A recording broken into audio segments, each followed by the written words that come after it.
Hi everybody, I'm Steve Collins and welcome to another Copiah County, Hazlehurst, Mississippi Black History Moment. And did you know, back in the day, Hazlehurst had a black-owned newspaper.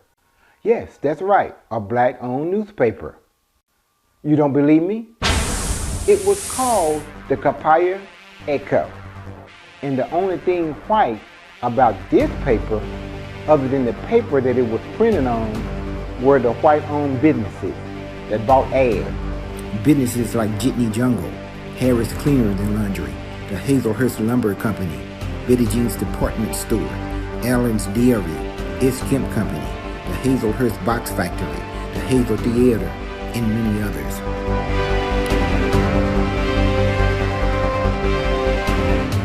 The paper was published on a monthly basis.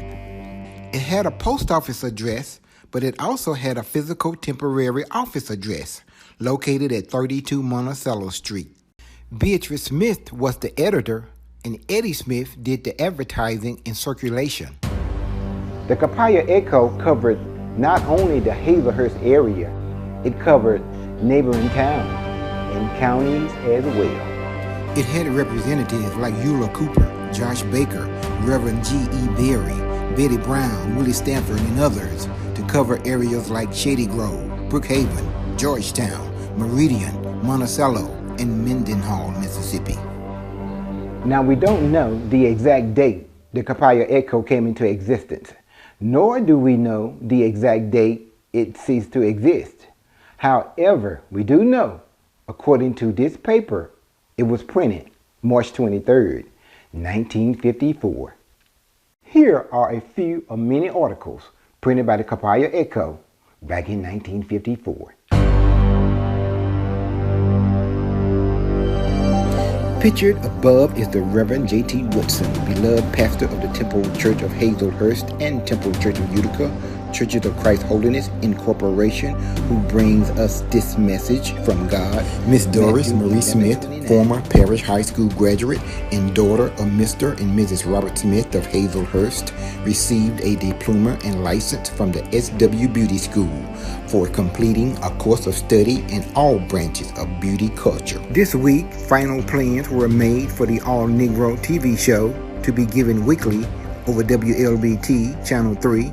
The purpose of the show is to reflect in a dignified manner the Negro contribution to the life of the community. Pictured above is baby Carrie Bernadine Handy, attractive little daughter of Mr. and Mrs. D.H. Handy, who was the first place winner at the baby contest held at Wesley Chapel AMNE Church, Hazlehurst, Mississippi on January 31st, 1954. Pictured above are the NYF officers of the Mount Salem Methodist Church in Terry, Mississippi, who sponsored a short program on February 14, 1954, known as Race Relations Day. The most worthy pastor of this church is the Reverend Roscoe Johnson, who so wonderfully delivered the sermon at the morning services. The Southern Airs appeared at the Lucas School in Silver Creek, Mississippi on February 26, 1954. This program was sponsored by the 5th and 6th graders. Just a word, and it will be about the new home community, J.S. Mississippi. We have been told that this community consists of about 70 colored families, and that no family has less than 200 acres of land. Each family has plenty of cows, hogs, chickens, and everything to be raised on the farm.